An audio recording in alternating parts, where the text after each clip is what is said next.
Hello friends, कैसे हो। जी के 2020 यूट्यूब चैनल के 3 मई के करंट अफेयर वीडियो में आपका हार्दिक स्वागत है। और आज का वीडियो हम स्टार्ट करें इनसे पहले मैं आपको एक बात बोलना चाहूंगा कि जिस तरह अपने शरीर को हेल्दी रखने के लिए एक अच्छे ब्रेकफास्ट की आवश्यकता होती है, उसी तरह अपने दिमाग को हेल्दी रखने के लिए एक क्वालिटी युक्त नॉलेज की आवश्यकता होती है। और यह क्वालिटी युक्त नॉलेज आपको हमारी चैनल पर मिल सकता है। तो प्लीज दोस्तों, यह वीडियो ध्यान से देखिए और बाद में आप सोचिए कि इसी तरह का करंट अफेयर का वीडियो आपने 1 साल तक के लिए देख लिया तो आपका जो सोचने का नजरिया है वो बिल्कुल ही बदल जाएगा। यह हमारा वादा है। तो चलिए आज का वीडियो हम स्टार्ट करते हैं कोरोना वायरस अपडेट से। तो देखिए, संघ लोक सेवा आयोग की सिविल सेवा की इस वर्ष की प्रारंभिक परीक्षा कोविड-19 महामारी के कारण स्थगित कर दी गई है और सरकार विदेश में फंसे भारतीय नागरिकों को बृहस्पतिवार से चरणबद्ध तरीके से स्वदेश लाएगी। और कोविड-19 से निपटने और प्रवासी मजदूरों सहित जरूरतमंद लोगों की मदद के लिए सरकार के साथ 92,000 से ज्यादा स्वसेवी संस्थाएं और सामाजिक संगठन काम कर रहे हैं। और देश में कोरोना के कुल मरीजों की संख्या 42,553 हो गई है और कोरोना संक्रमण से ठीक होने वाला अनुपात 27.5% से अधिक है, जो अन्य किसी भी देश के मामले में काफी अच्छा है। तो यह बात थी कोरोना वायरस अपडेट की। और अब यह पहला क्वेश्चन आपकी स्क्रीन पर। हाल ही में विश्व की पहली डिजिटल मुद्रा लॉन्च करने की तैयारी कौन कर रहा है? विश्व की पहली डिजिटल मुद्रा लॉन्च करने की तैयारी हाल ही में कर रहा है चीन। यानी कि इस क्वेश्चन का सही आंसर है चीन। जिस तरह फेसबुक अपनी डिजिटल करेंसी लिब्रा लॉन्च करेगा और आपने बिटकॉइन का भी नाम सुना है, उसी तरह चीन भी अपनी डिजिटल करेंसी लॉन्च करने जा रहा है। तो देखिए, चीन के केंद्रीय bank People's Bank of China के अनुसार चीन की आधिकारिक डिजिटल मुद्रा का अनुसंधान और विकास कार्य तेजी से आगे बढ़ रहा है और चीन के 4 शहरों शेनज़ेन, सुझोउ, चेंगडू, शिजियांग में इसका परीक्षण भी किया जा रहा है। और यह परीक्षण यदि सफल रहा तो वो जल्द ही अपनी डिजिटल करेंसी लॉन्च करेगा। तो देखिए, चीन की यह डिजिटल मुद्रा काफी हद तक बिटकॉइन और फेसबुक की डिजिटल मुद्रा लिब्रा के समान ही है और अन्य डिजिटल मुद्राओं की तरह चीन की इस नई मुद्रा को भी डिजिटल वॉलेट में संग्रहित किया जा सकेगा। और इसी बात को लेकर चीन करंट अफेयर में है। तो चीन से जुड़ा हुआ एक और क्वेश्चन मैंने कुछ दिन पहले ही आपको बताया था कि हाल ही में किस देश ने अपने पहले मंगल अन्वेषण मिशन को तियानवेन-1 नाम दिया है? तो तियानवेन-1 नामक यह चीन लॉन्च करेगा मंगल अन्वेषण मिशन को। और इसी बात को लेकर मैंने चीन के बारे में बताया था। तो पहले तो यहां आप मैप में देखिए कि यहां पर है इंडिया और यहां पर है चाइना। और चाइना और भारत के बीच की जो डिवाइडिंग लाइन है इसका नाम है मैकमोहन लाइन। और देखिए, चीन की कैपिटल का नाम क्या है? बीजिंग। चीन की करेंसी है रेनमिनबी और चीन के वर्तमान राष्ट्रपति कौन है? Xi Jinping. और चीन की सेंट्रल बैंक का नाम पीपुल्स बैंक ऑफ चाइना है। और चीन की दीवार यूनेस्को द्वारा वर्ष 1987 से विश्व धरोहर घोषित की गई है। और चीन हर साल अपना नया वर्ष कब मनाता है? 12 फरवरी 2021 को चीन अपना नया साल मनाएगा। तो दोस्तों, इसी तरह हर क्वेश्चन से जुड़ी इंपॉर्टेंट बात मैं आपके सामने रखता हूं और हमारा यह तरीका आपको अच्छा लगता है तो लाइक करना मत भूलिएगा। दूसरा क्वेश्चन, हाल ही में सुर्खियों में रही दुनिया की सबसे बड़ी गुरुत्वाकर्षण तरंग वेधशाला का नाम क्या है? तो दुनिया की सबसे बड़ी गुरुत्वाकर्षण तरंग वेधशाला जिसका नाम है LIGO, लिगो। यानी कि इस क्वेश्चन का सही आंसर है लिगो। लेकिन दुनिया की सबसे बड़ी यह गुरुत्वाकर्षण तरंग वेधशाला सुर्खियों में क्यों है? तो देखिए, हाल ही में laser interferometer gravitational wave observatory यानी कि लिगो में स्थित गुरुत्वाकर्षण तरंग वेधशालाओं के द्वारा 2 असमान द्रव्यमान वाले ब्लैक होल के विलय का पहली बार पता लगाया गया है। और यहां आप देख सकते हैं 2 अलग अलग द्रव्यमान वाला ब्लैक होल और इसी तरह का पहली बार एक्सपेरिमेंट किया गया है इस लिगो नामक वेधशाला में। तो देखिए यह पहली ऐसी खोज है जिसमें असमान द्रव्यमान के 2 ब्लैक होल शामिल है और इस घटना को GW190412 नाम दिया गया है और इस घटना का पता वर्ष 2019 में लगाया गया था। और लिगो दुनिया की सबसे बड़ी गुरुत्वाकर्षण तरंग वेधशाला है और इसीलिए आपको इस वेधशाला का नाम याद रखना है। लेकिन यह वेधशाला कहां पर स्थित है?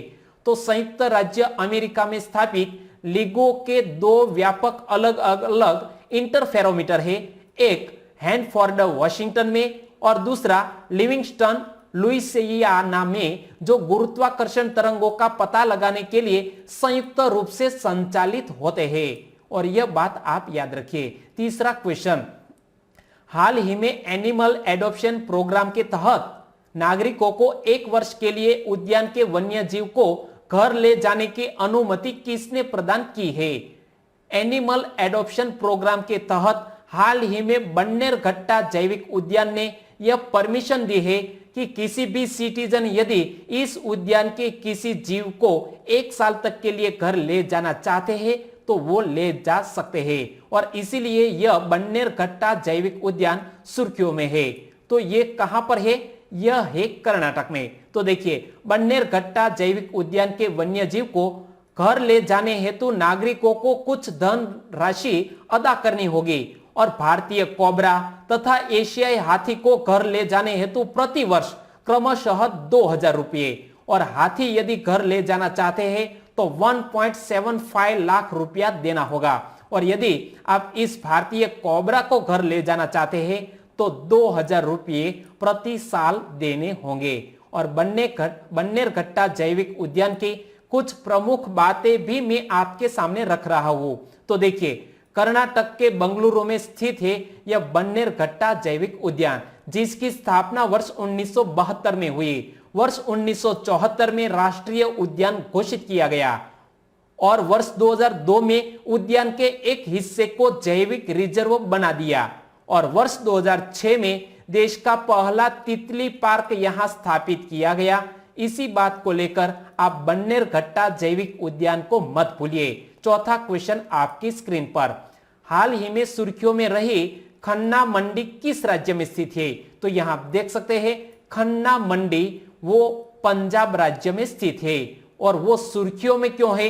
क्योंकि सबसे ज्यादा गेहूं की फसल की यहां प्रोडक्शन की कलेक्शन की जाती है और इसीलिए यह मंडी काफी सुर्खियों में है। तो देखिए कोविड-19 महामारी के प्रकोप के बीच देश में गेहूं फसल की कटाई का दौर अब अंतिम चरण में है और सरकार के अनुसार हमारी 9 करोड़ टन की आवश्यकता से अधिक इस बार 10.62 करोड़ टन गेहूं की पैदावार होने की उम्मीद है। और इसी बात को लेकर यह मंडी सुर्खियों में रही है। लेकिन एक इश्यू भी पैदा हुआ है। वो इश्यू क्या है?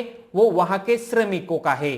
तो देखिए देश में पैदा होने वाले गेहूं का अधिकांश हिस्सा पंजाब, हरियाणा, मध्य प्रदेश, उत्तर प्रदेश, राजस्थान से आता है, जो लगभग 83% है। और पंजाब की खन्ना मंडी एशिया की सबसे बड़ी आवक मंडी मानी जाती है और वहां दिहाड़ी मजदूरों की अनुपलब्धता के कारण मजदूरी 2 गुनी हो गई है और इसीलिए यह खन्ना मंडी सुर्खियों में है। तो बात करते हैं पंजाब की। तो पहले तो यहां आप मैप में देखिए पंजाब को अन्न का भंडार भी कहा जाता है और भारत के कुल गेहूं उत्पाद का 60% और चावल का 40% उत्पादन यहां पंजाब में होता है। और पंजाब का गठन कब किया गया? 1 नवंबर 1966 को। और पंजाब का शाब्दिक अर्थ होता है 5 नदियों का क्षेत्र। और ये 5 नदियां कौन कौन सी है? सतलुज, ब्यास, रावी, चिनाब और झेलम। और पंजाब के वर्तमान राज्यपाल है वीपी सिंह बदनौर और पंजाब के मुख्यमंत्री कौन है? अमरिंदर सिंह। तो पंजाब से जुड़े इतने फैक्ट आपको याद रखने हैं। कैसा लग रहा है? अच्छा, ओके। 5वां क्वेश्चन, हाल ही में न्यूजीलैंड का वर्ष 2019 का सर्वश्रेष्ठ क्रिकेटर किसको चुना गया है? वर्ष 2019 का न्यूजीलैंड का सर्वश्रेष्ठ क्रिकेटर चुना गया है रॉस टेलर को। यानी कि इस क्वेश्चन का सही आंसर है रॉस टेलर। और यहां आप देख सकते हैं इस बल्लेबाज को। तो देखिए रॉस टेलर ने तीनों प्रारूपों में शानदार प्रदर्शन के लिए तीसरी बार सर रिचर्ड हेडली मेडल प्राप्त किया है। और टेलर इस सत्र में किसको पीछे छोड़कर टेस्ट क्रिकेट में न्यूजीलैंड की तरफ से सर्वाधिक रन बनाने वाले बल्लेबाज बन गए? तो इसमें पीछे छोड़ दिया है स्टीफन फ्लेमिंग को और बन गए हैं टेलर अब टॉप पर। तो इनसे जुड़े कुछ क्वेश्चन की भी चर्चा कर ले। तो अंतरराष्ट्रीय क्रिकेट के तीनों प्रारूपों में 100 मैच खेलने वाले विश्व के पहले खिलाड़ी कौन है? वो भी है रॉस टेलर। और न्यूजीलैंड का सर्वोच्च क्रिकेट सम्मान कौन सा है?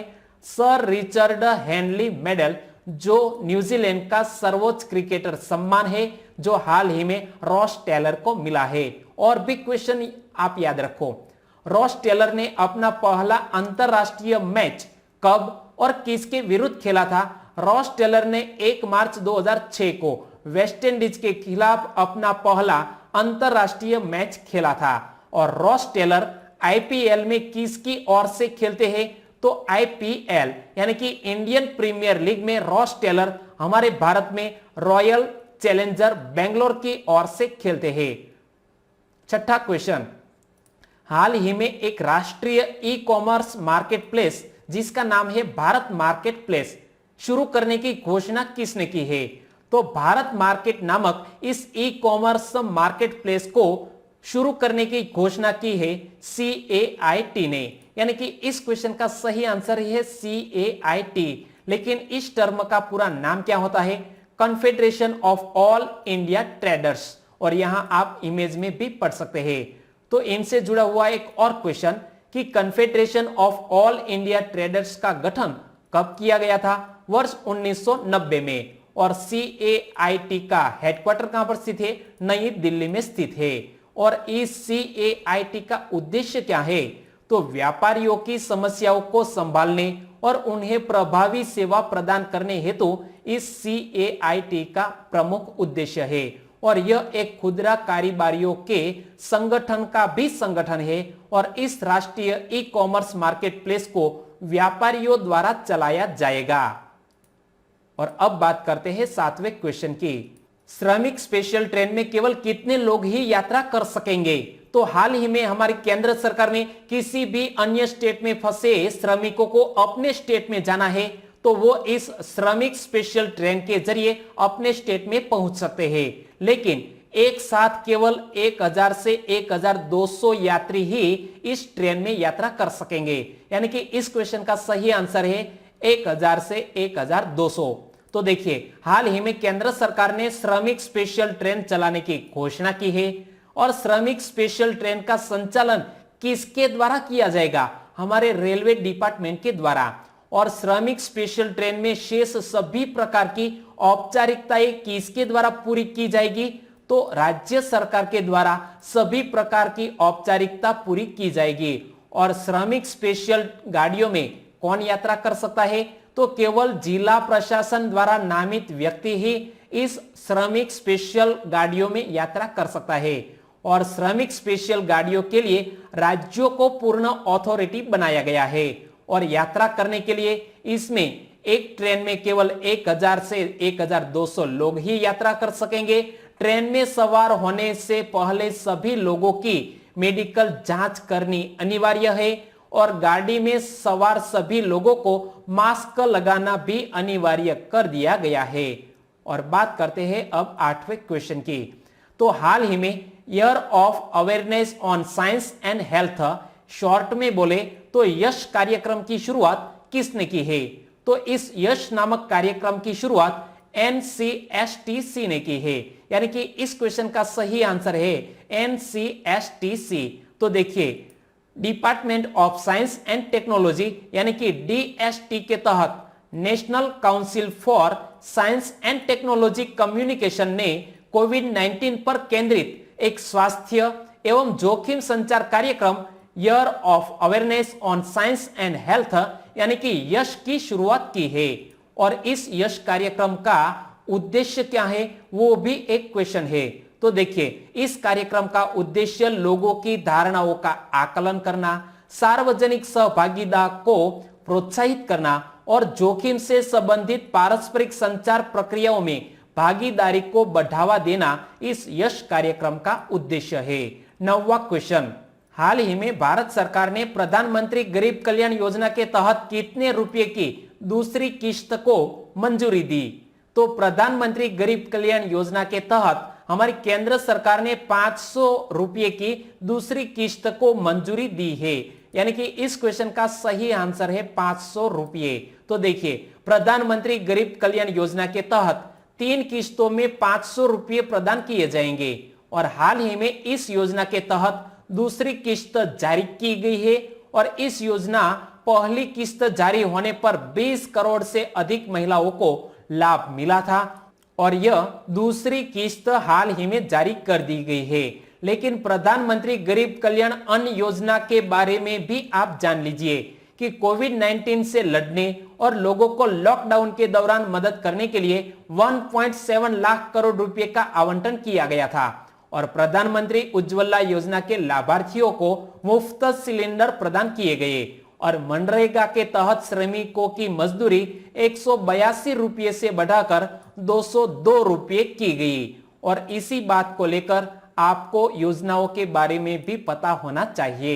10वां क्वेश्चन, हर साल विश्व प्रेस स्वतंत्रता दिवस कब मनाया जाता है? हर साल वर्ल्ड प्रेस फ्रीडम डे मनाया जाता है 3 मई को, यानी कि इस क्वेश्चन का सही आंसर है 3 मई।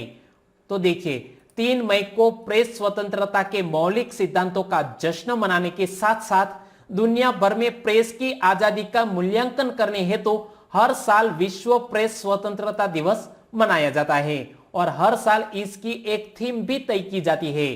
तो 2020 के लिए विश्व प्रेस स्वतंत्रता दिवस का विषय क्या रखा गया है? जर्नलिज्म विदाउट फियर और फेवर, जो 2020 की थीम रखी गई है और 1991 में यूनेस्को की जनरल असेंबली के 26वें सत्र में अपनाई गई सिफारिशों के बाद यूनाइटेड नेशंस की जनरल असेंबली ने दिसंबर 1993 में विश्व प्रेस स्वतंत्रता दिवस की घोषणा की थी और यह विश्व प्रेस स्वतंत्रता दिवस पुरस्कार का 21वां वर्ष भी है, यह बात भी आप याद रखिए। 11वां क्वेश्चन, कोविड-19 जोखिम वाले जिलों का वर्गीकरण किस जोन में नहीं किया गया है? तो जब सरकार ने कोविड-19 से जुड़े कुछ दिशा निर्देश हाल ही में जारी किए हैं, उनमें से रेड जोन और ऑरेंज जोन और ग्रीन जोन, इन तीनों जोन में वर्गीकृत किया गया है, लेकिन येलो जोन का कहीं भी जिक्र नहीं किया गया है और इसलिए इस क्वेश्चन का सही आंसर है येलो। तो देखिए, रेड, ऑरेंज और ग्रीन जोन में जिलों का वर्गीकरण कोविड-19 जोखिम प्रोफाइलिंग के आधार पर किया गया है। हरे और नारंगी क्षेत्रों में ई कॉमर्स प्लेटफॉर्म द्वारा सभी वस्तुओं की बिक्री की अनुमति है, लेकिन रेड जोन में ई कॉमर्स कंपनियों को केवल आवश्यक वस्तुओं को बेचने की ही अनुमति दे दी गई है। और 12वां क्वेश्चन, हाल ही में कम से कम 120 दिनों के रोजगार की गारंटी देने वाली मुख्यमंत्री शहरी रोजगार गारंटी योजना किसने लॉन्च की है? मुख्यमंत्री शहरी रोजगार गारंटी योजना लॉन्च की है हिमाचल प्रदेश की सरकार ने, यानी कि इस क्वेश्चन का सही आंसर है हिमाचल प्रदेश। तो देखिए, हिमाचल प्रदेश सरकार ने शहरी क्षेत्रों में रहने वाले लोगों को कम से कम 120 दिनों के रोजगार की गारंटी देने वाली मुख्यमंत्री शहरी रोजगार गारंटी योजना लॉन्च की है और इसीलिए हम बात करते हैं हिमाचल प्रदेश की। तो पहले तो यहां आप मैप में देखिए, उत्तर में स्थित है हिमाचल प्रदेश। हिमाचल प्रदेश का शाब्दिक अर्थ बर्फीले पहाड़ों का प्रांत है और जिनकी 2 कैपिटल है, एक है शिमला और दूसरी कैपिटल है धर्मशाला। हिमाचल प्रदेश के वर्तमान राज्यपाल बंडारू दत्तात्रेय और हिमाचल प्रदेश के मुख्यमंत्री जयराम ठाकुर। 13वां क्वेश्चन, निम्न में से कौन सा राज्य देश में सबसे ज्यादा किसानों और दूध देने वाले पशुओं का पालक राज्य है? तो हाल ही में कोविड-19 के कारण यह मुद्दा चर्चा में है। तो किसानों और दूध देने वाले पशुओं का पालक राज्य उत्तर प्रदेश है, यानी कि इस क्वेश्चन का सही आंसर है उत्तर प्रदेश। तो देखिए, उत्तर प्रदेश में सबसे ज्यादा किसानों और दूध देने वाले पशुओं का पालक राज्य है। फरवरी महीने तक यहां 1 नंबर का दूध 40 से 50 रुपये प्रति लीटर था, जो आज 15 से 20 रुपये प्रति लीटर बड़ी मुश्किल से बिक रहा है। और लॉकडाउन और इसी दौरान असमय बरसात के चलते फसल कटाई में देरी हो रही है, सो नया भूसा भी नहीं आ पा रहा है और इसीलिए यहाँ जो पशुपालक है उसकी चिंता काफी बढ़ गई है। भारत में हर दिन करीब 50 करोड़ लीटर दूध का उत्पादन होता है। भारत में दूध उत्पादन दुनिया का लगभग 20% है और इस दूध का कोई 30% हिस्सा हर दिन मिठाई, दही आदि में इस्तेमाल होता है और 20% जो मिल्क है वो अपने पास किसान रखते हैं। तो बात करते हैं उत्तर प्रदेश की। तो उत्तर प्रदेश की स्थापना 24 जनवरी 1950 को की गई। उत्तर प्रदेश की कैपिटल का नाम है लखनऊ। उत्तर प्रदेश के वर्तमान राज्यपाल कौन है? आनंदीबेन पटेल। और उत्तर प्रदेश के वर्तमान मुख्यमंत्री योगी आदित्यनाथ। और उत्तर प्रदेश से जुड़ा यह फैक्ट आप याद रखिए कि प्रथम महिला मुख्यमंत्री कौन थी? सुचेता कृपलानी। तो देखिए अक्टूबर 1963 में सुचेता कृपलानी उत्तर प्रदेश एवं भारत की प्रथम महिला मुख्यमंत्री बनी थी। इसी बात को लेकर भी आप याद रखिए। और अब हम बात करते हैं पिछले वीडियो के क्वेश्चन की। तो पिछली बार मैंने आपसे क्वेश्चन पूछा था कि हाल ही में किस राज्य के काले चावल को जीआई टैग दिया गया है?